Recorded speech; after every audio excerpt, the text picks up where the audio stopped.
प्यारे विद्यार्थियों, आज का हमारा टॉपिक है, मुख्य टॉपिक है परासरण, ऑस्मोसिस। परासरण को समझने से पहले एक और छोटा सा टॉपिक है परमिएबिलिटी, यानी पारगम्यता। पारगम्यता मतलब है कि कोई विशिष्ट कोई ऐसा आवरण हो और उस आवरण के आर पार जाने की योग्यता को पारगम्यता कहेंगे। ठीक है, उस आवरण कोशिका के संदर्भ में उसको हम झिल्ली कह देंगे।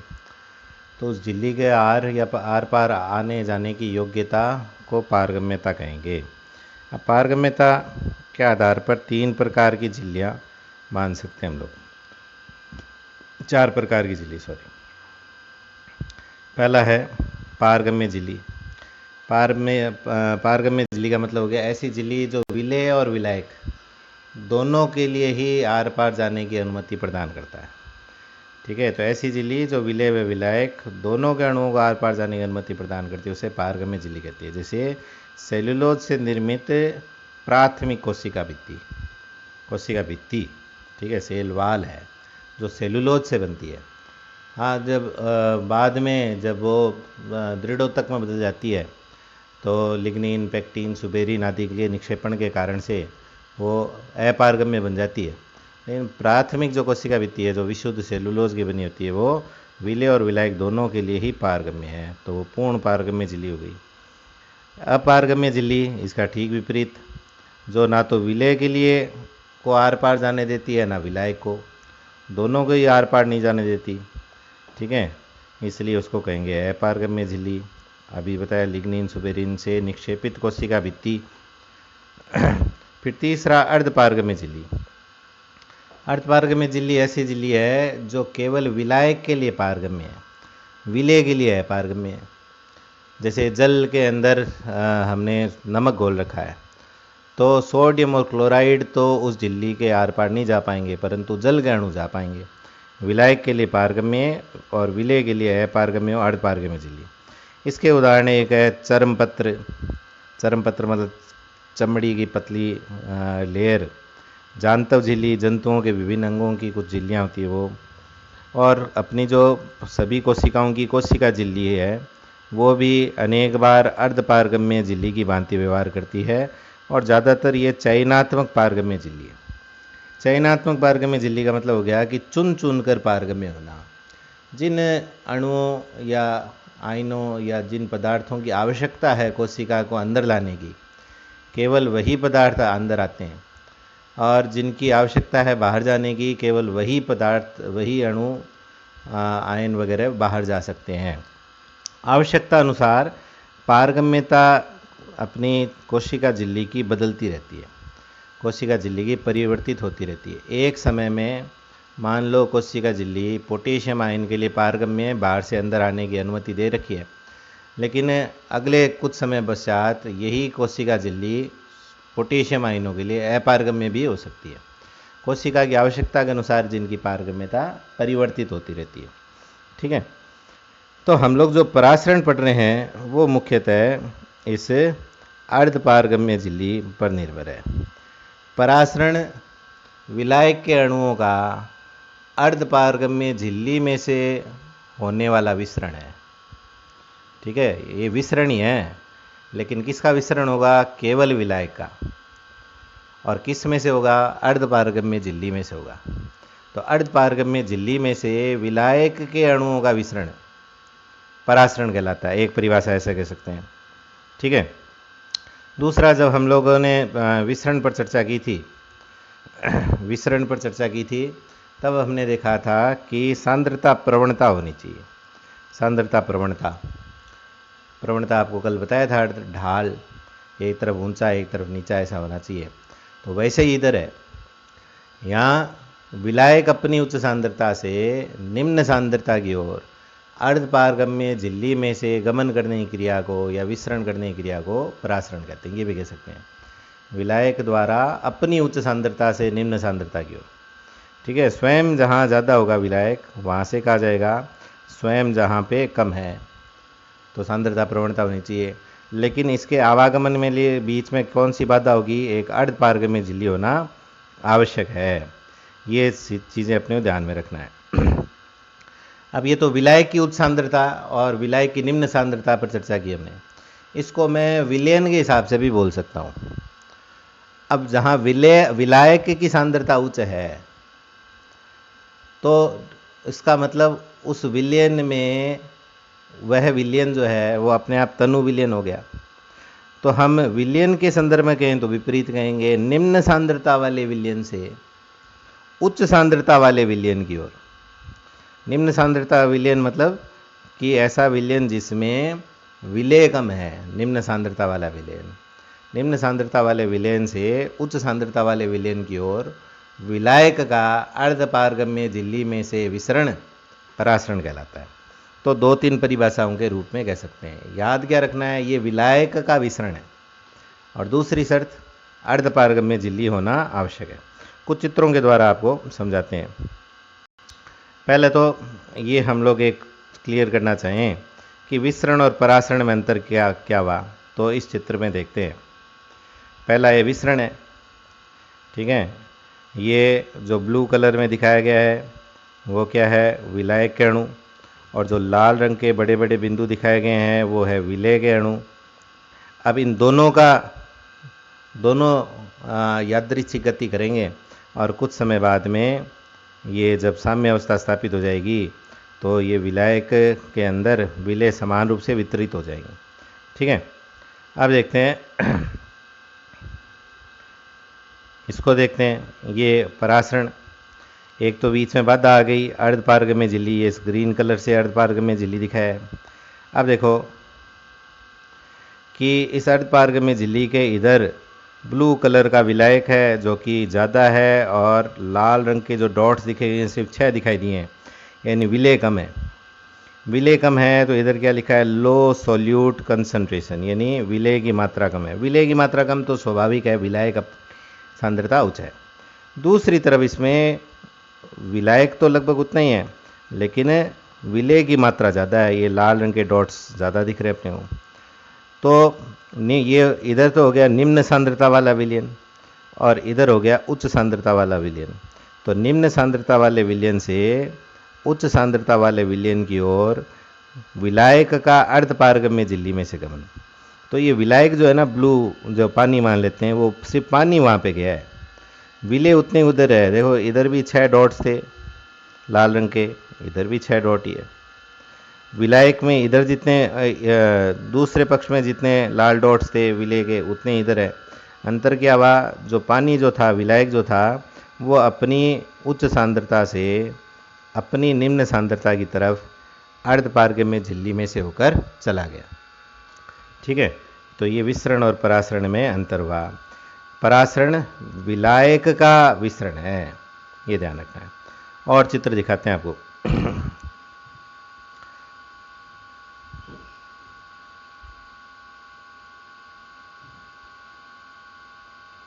ये भी वही चित्र, वैसा ही चित्र, थोड़ा रंग रूप अलग अलग हो गया। ये अर्धपारगम्य झिल्ली, ठीक है। इधर देखो, इधर ये डॉट डॉट दिख रहे हैं मोटे मोटे, तो ये बहुत सारे विलेय अणु हैं। इधर ये विलेय अणु कम है, इसका मतलब यहाँ विलयन की सांद्रता कम है। विलयन की सांद्रता कम है इसका मतलब तनु विलयन है। और इधर सांद्र विलयन है, तो तनु विलयन से सांद्र विलयन की ओर। तनु विलयन मतलब विलायक ज़्यादा है, तो जहाँ विलायक ज़्यादा था वहाँ से विलायक कहाँ गया, कम की तरफ। तो केवल पानी पानी या विलायक जो है वो अर्धपारगम्य झिल्ली में से होकर वहाँ चला गया, ठीक है। तो केवल विलायक का विसरण हुआ। और भी बार बार इन चीज़ों को देखते हैं, आपकी ये चीज़ें केमिस्ट्री में भी आएगी। एक चित्र से और देखते हैं आपको इसको, ये भी ऐसे ही देखते हैं। तो इस चित्र में भी आप स्पष्ट देख सकते हैं कि इधर हायर वाटर लिखा है, पानी इधर ज़्यादा है, इधर पानी कम है। इधर तनु विलयन है, इधर सांद्र विलयन है। इधर जल ज़्यादा है, इस तरफ जल कम है, तो जल का अर्धपारगम्य झिल्ली में से चला गया। निम्न सांद्रता वाले विलयन से उच्च सांद्रता वाले विलयन की ओर जल यानी विलायक का विसरण हो गया। बीच में कौन थी, अर्धपारगम्य झिल्ली, ठीक है।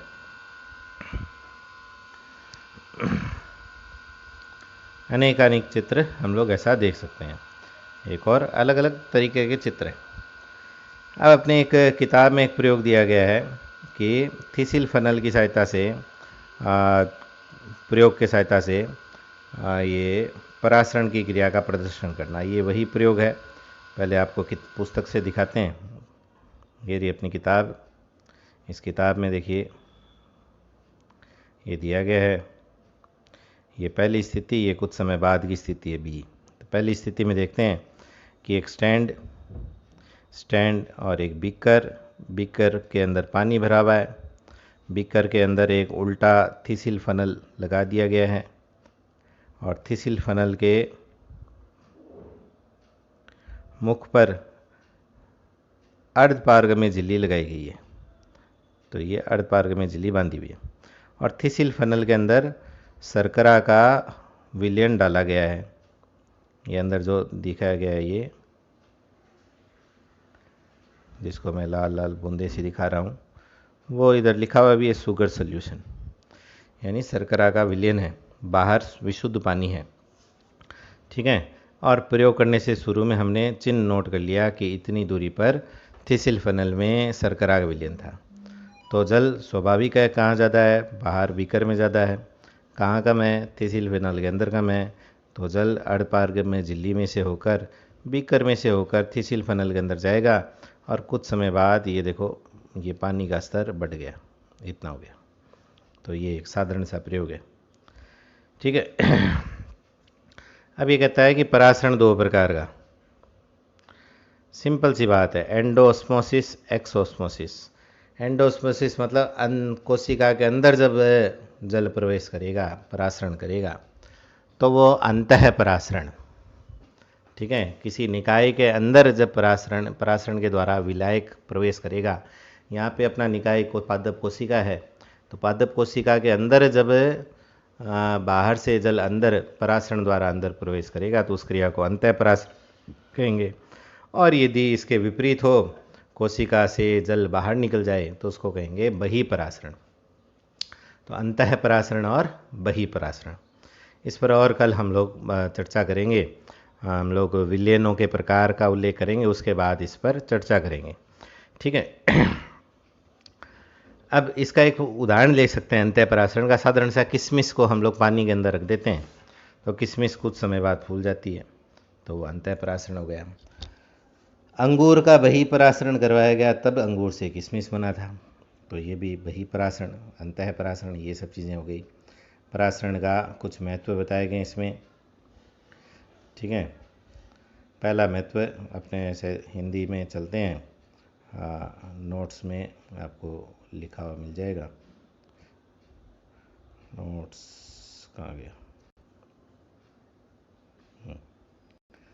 तो ये परासरण की क्रिया का प्रदर्शन का ये चित्र भी दिया गया है। परासरण का महत्व देखो, मूल रोमों द्वारा मृदा से जल का अवशोषण तथा पादप के अंदर जल का एक कोशिका से दूसरी कोशिका में गमन सामान्यतः परासरण द्वारा होता है। ठीक है। कोशिका स्फीति अवस्था परासरण पर निर्भर करती है। अब देखो, एक पद बताया स्फीति अवस्था, एक आएगा स्लथ अवस्था। स्फीति को टर्गिड कहेंगे, TURGID, टर्गिड कह दो, टर्जिड कह दो। और स्लथ अवस्था को कहेंगे फ्लेसिड, FLACCID। स्लथ अवस्था या फ्लेसिड अवस्था का अर्थ है मुरझाई हुई अवस्था। जब पादप कोशिका में जल की कमी हो, तो कोशिका झिल्ली जो है कोशिका भित्ति से अलग रहती है और वो पादप कोशिकाओं में जलाभाव की स्थिति को कह सकते हैं। स्लथ और जब जल से बिल्कुल भरी हुई है पादप कोशिका, तो वह पूर्ण रूप से फैली हुई रहती है और कोशिका झिल्ली कोशिका भित्ति से चिपकी हुई रहती है। उस स्थिति को कहते हैं स्फीत अवस्था।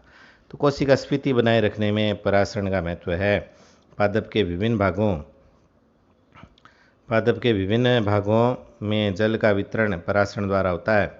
तरुण कोशिकाओं की वृद्धि परासरण पर ही निर्भर करती है और अंतिम इसमें लिखा है कि क्रिया पादपों को हिमीकरण व शुष्कन के प्रति प्रतिरोधी बनाती है।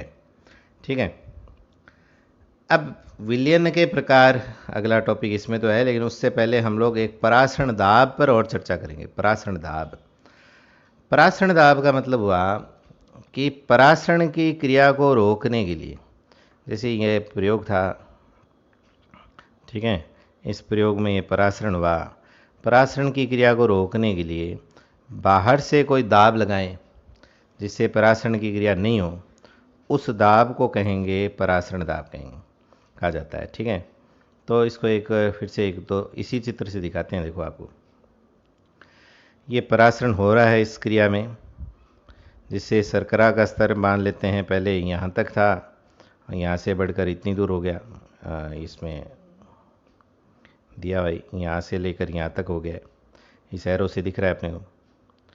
अब इसको वापस इसी स्तर तक लाना है परासरण, ताकि रुका रहे, यथास्थिति बनी रहे। तो उसके लिए बाहर से देखो एक पिस्टन के द्वारा एक दाब लगाया जा रहा है। इस दाब के कारण से परासरण की क्रिया रुक गई। और दाब लगाएंगे तो रिवर्स ऑस्मोसिस हो जाएगा, रिवर्स ऑस्मोसिस हो जाएगा। तो दाब उतना ही लगाना कि परासरण की क्रिया रुकी रहे, परासरण की क्रिया नहीं हो। तो परिभाषा उसी को हम कहेंगे परासरण दाब, ऑस्मोटिक प्रेशर, ओपी। ठीक है, तो परासरण दाब की परिभाषा वही परासरण वाली लिखेंगे, उसमें बस आगे जोड़ देंगे। तो हम कहेंगे विलायक द्वारा अपनी उच्च सांद्रता से निम्न सांद्रता की ओर अर्धपारगम्य झिल्ली में से विसरित होने की क्रिया को रोकने के लिए, तो क्रिया को परासरण कहते हैं, वो तो कहते हैं अर्धपारगम्य झिल्ली में से विसरित होने की क्रिया को रोकने के लिए बाहर से अनुप्रयुक्त न्यूनतम आवश्यक दाब को बाहर से अप्लाई करना पड़ता है। मिनिमम जो प्रेशर जो अप्लाई करना पड़ता है उसको कहते हैं ऑस्मोटिक प्रेशर या परासरण दाब। ठीक है, जब मैं पढ़ता था 12वीं में, तो हमारी केमिस्ट्री में एक चित्र था, वो चित्र नेट से मैंने सर्च किया है। ये ऐसा चित्र था परासरण दाब का मापन के लिए, परासरण दाब का मापन करने के लिए। ये देखो बीच में ये दो अर्धपारगम्य झिल्ली है, अंदर इसके जल भरा हुआ है और इसके दोनों तरफ सॉल्यूशन यानी कोई विलयन है। तो स्वाभाविक है कि, और ये पानी का स्तर यहाँ पे नाप लिया गया, इतना है। स्वाभाविक है कि अर्धपारगम्य झिल्ली में से जल का परासरण होगा और जल अपने दोनों तरफ बाहर निकलेगा तो इस कैपिलरी ट्यूब में जल का स्तर नीचे गिरेगा।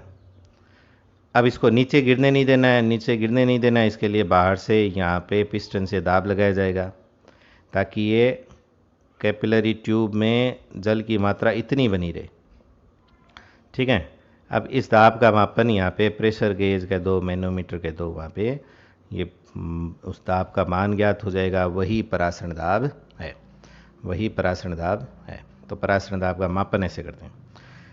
अब परासरण दाब से संबंध में एक अति महत्वपूर्ण चीज़ है कि परासरण दाब जो है उसका मान समानुपाती होता है विलेय के अणुओं की संख्या के, विलेय के अणुओं की संख्या के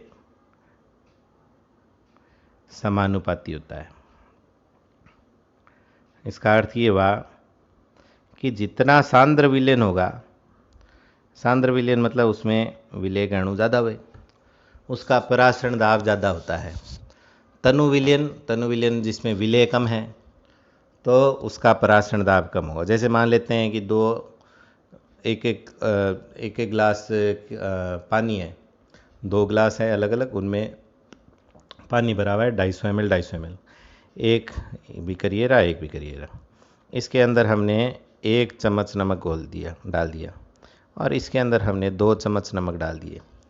तो ज़्यादा विलेय इसमें 2 चम्मच वाले में, तो इसका परासरण दाब इसकी तुलना में उच्च होगा। ठीक है,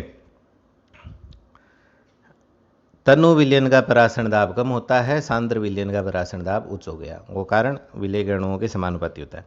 अब इसका मतलब कि जल की गति कहाँ से कहाँ होगी, इसको फिर से इस चित्र में देखते हैं।